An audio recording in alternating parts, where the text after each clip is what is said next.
Bismillahirrahmanirrahim. Today's topic of discussion is endocrine pathology. तो start करते हैं। Number 1, complain of swelling in front of neck है। Biopsy के अंदर मैसिव फाइब्रस टिश्यू नजर आ रहा है जो कि थायराइड पैरेन्काइमा को रिप्लेस कर रहा है। Which of the following physical finding will help best in confirmation of diagnosis. तो डायग्नोसिस क्या होगा?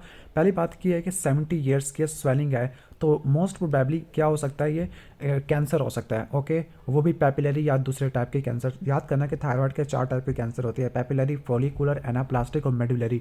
ठीक हो गया। तो फिजिकल फाइंडिंग के अंदर जो कैंसर होते हैं वो वेरी फर्म हार्ड होते हैं, firm would like thyroid gland है। इसके बाद है कि फियोक्रोमोसाइटोमा में क्या बात ठीक नहीं है, it is a recognized cause of sudden death. Sudden death इससे फ़ौरन नहीं होती। ओके, बायोकेमिकल फाइंडिंग को प्राइमरी हाइपोथायरॉयडिज्म। हाइपोथायरॉयडिज्म में T3 T4 का लेवल कम होगा और TSH का लेवल आपको ज़्यादा देखने को मिलेगा। Okay, which of the following test should be done while assessing the functional status of thyroid gland. तो आपने हमेशा TSH का टेस्ट सबसे पहले अच्छे तरीके से करना होता है।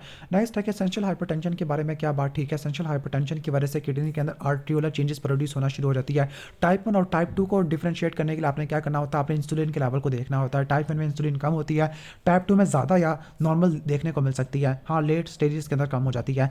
नेक्स्ट है कि डायबिटिक कीटोसिडोसिस के अंदर क्या चीज़ नहीं देखने को मिलती, तो इसके अंदर मेटाबॉलिक एल्किलोसिस नहीं होती, मेटाबॉलिक एसिडोसिस देखने को मिलती है। PSA is a tumour marker of prostate specific antigen. तो ये किसके लिए इस्तेमाल होता है? प्रोस्टैटिक एडिनोकार्सिनोमा के लिए इस्तेमाल होता है। टाइप 1 और टाइप 2 डायबिटीज, इन दोनों के अंदर जो कॉमन फीचर है वो कौन सा होता है? Non enzymatic glycosylation of haemoglobin है। The commonest cause of Addison disease, तो एडिसन डिजीज का कॉमनेस्ट काज होता है वो ऑटो इम्यूनिटी होती है। क्लियर, ऑटो इम्यून डिस्ट्रक्शन देखने को मिलती है। वैसे TB भी होता है लेकिन ऑटो इम्यून पहले आ जाएगा। Acromegaly is due to, acromegaly क्यों होती है? पिट्यूटरी ट्यूमर की वजह से होती है। क्लियर, ग्रोथ हार्मोन की वजह से होती है। नेक्स्ट हम क्वेश्चन की तरफ चलते हैं। जो following value of blood glucose is confirmatory for diabetes mellitus. तो डायबिटीज़ के अंदर आपने जो 225 यहाँ पे लिखा हुआ है, वैसे 200 का आपने मार्जिन रखना होता है। 2 hour oral glucose tolerance test 200 का आपने रट्टा मार लेना है, वैसे 199 भी होता है बुक्स में। नेक्स्ट क्वेश्चन की तरफ चलते हैं।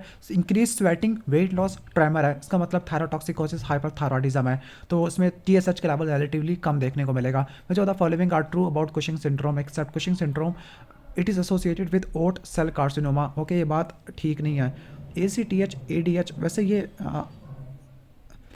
ठीक हो सकती है कुशिंग सिंड्रोम के बारे में। ओट सेल या ओट सेल को हम स्मॉल सेल कार्सिनोमा कहते हैं और स्मॉल सेल कार्सिनोमा में ADH और ACTH की प्रोडक्शन ज़्यादा होती है, लेकिन वो कुशिंग डिजीज़ कहलाएगा, कुशिंग सिंड्रोम। तो ये कंफर्म कर लेना, मुझे इसके बारे में कंफर्मेशन नहीं है। ओके, ठीक है। बाकी अल्फा को देख लेते हैं। एड्रीनल कॉर्टिकल एडिनोमा की वजह से हो सकता है, associated with the sign of virilism, causes out break down of protein and raised level of plasma cortisol. मुझे बीटा ऑप्शन सही लग रहा है, चेक कर लेना आप। मुझे चौथा following is true regarding the pheochromocytoma. तो फियोक्रोमोसाइटोमा के बारे में क्या बात ठीक है? ये हाइपरटेंशन करवा देता है। मुझे चौथा following is regarding multiple endocrine. तो मल्टीपल एंडोक्राइन में PPP आते हैं, पेनक्रियाटिक पैराथायराइड आ जाती है, पिट्यूटरी देखने को मिलता है, तो उसमें पैराथायराइड हाइपरप्लेसिया होगा। डायबिटीज मेलाइटस के अंदर ओके पेनक्रियाटिक कार्सिनोमा होने के चांसेस रिलेटिवली कम होते हैं। बाकी सब चीज़ें कैटरेक्ट इन्फेक्शन ये काफ़ी कॉमन होता है। कुशिंग सिंड्रोम किसके साथ प्रेजेंट नहीं करेगा?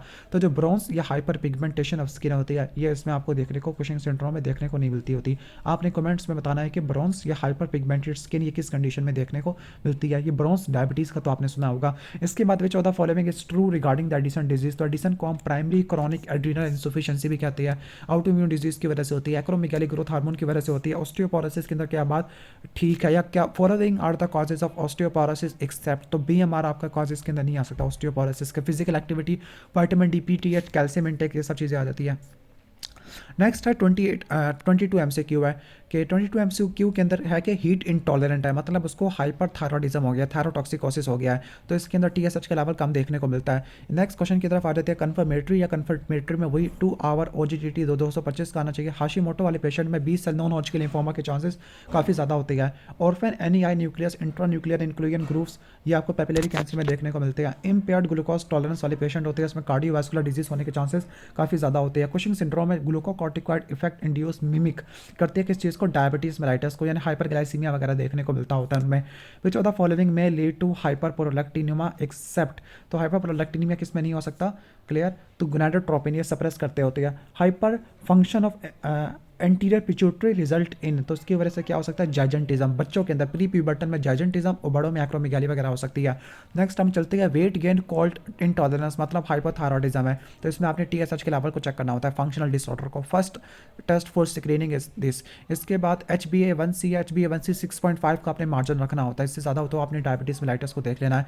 Most common cause of hypercortisolism causing Cushing syndrome, तो ये एक्सोजीनस एडमिनिस्ट्रेशन ऑफ स्टीरॉइड्स की वजह से मोस्ट कॉमनली हो जाता है। Patient of Graves disease receive anti thyroid drug, okay, anti thyroid drug दी गई है and propranolol prior to the subtotal thyroidectomy है। Which of the following histological aspect will rigorous following such treatment. अगर follicular hyperplasia हो गया है, okay, Graves disease के associated, तो उसको सप्रेस करने के लिए एंटी थायराइड ड्रग देते हैं बिफोर थायराइडेक्टमी।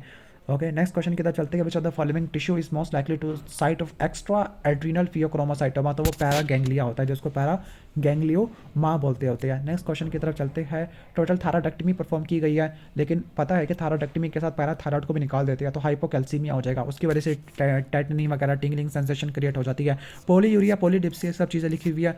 ओके, तो डायबिटीज मेलाइटिस के अंदर आपको देखने को मिलती है, खासतौर पर टाइप 2 के अंदर देखने को मिलती होती है। नेक्स्ट क्वेश्चन की तरफ चलती है। लिथार्जी, वीकनेस, कन्फ्यूजन है, serum sodium and serum osmolality level are, कहने का मतलब है कि ये क्या हुए हुए हैं, डिक्रीज हुए हुए हैं। ठीक है, अब डिक्रीज हुए हुए हैं इसका मतलब क्या है, इसका मतलब है कि पानी को ज़्यादा एब्जॉर्ब हो गया है, जब पानी ज़्यादा रीअब्जॉर्ब हो गया, पानी ज़्यादा आ गया, यूरिन ऑस्मोलैलिटी बड़ी खड़ी है, यानी पानी ज़्यादा रीअब्जॉर्ब हो गया, इसका मतलब कोई ट्यूमर है किसका, पोस्टीरियर पिट्यूटरी का, लेकिन उन्होंने एडिनोमा ब्रोंकोजेनिक कार्सिनोमा लिखा है। हाँ, ब्रोंकोजेनिक कार्सिनोमा में एडीएच का लेवल ज़्यादा होता है, तो ये कंफर्म कर लेना बी होती है। वैसे मुझे ब्रोंकोजेनिक कार्सिनोमा भी लग रहा है क्योंकि एडीएच की प्रोडक्शन होना शुरू हो जाती है, जब हमने पढ़ा स्क्वेमस सेल कार्सिनोमा वाले में, लंग के कैंसर के अंदर पढ़ा हमने।